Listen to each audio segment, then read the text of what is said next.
City after city is overrun with illegals, and contrary to what Jean-Pierre says in the White House briefing room, it is not President Trump's fault.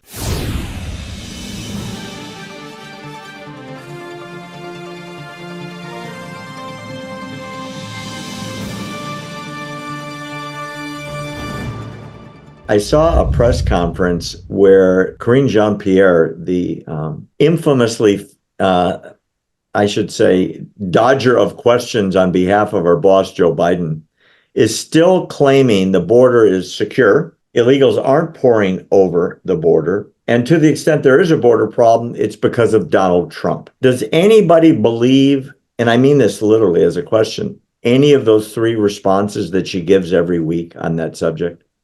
No, I mean, the poor thing is up there representing as the White House press secretary, her boss, as you say, who is President Joe Biden. I don't know if any of our viewers or you watch Fox News' Jesse Waters, but he's got nicknames for a lot of people. And for her, her nickname is the Binder, because she seems incapable of answering any question without referring to the pages of her binder for the statement she's supposed to give. Obviously, no.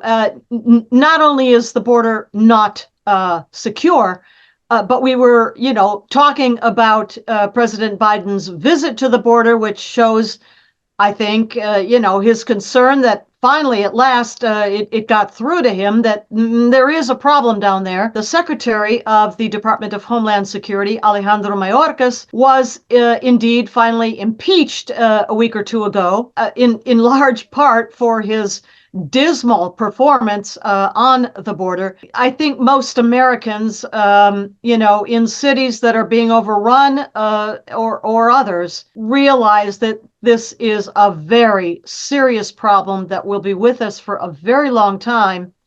And again, the border issue, poll after poll, is showing at the top of the list of voters' concerns this year. Number one. And it makes it very interesting that a couple days ago, and he's now repeated it a few times, Donald Trump says, when I'm president, I will round them up and I will deport the illegals who came here.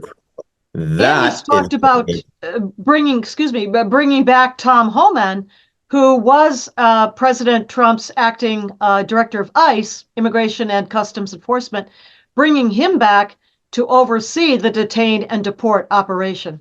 Wow. Is it going to be an exciting December and January during the transition should Trump win election in November, getting ready for that?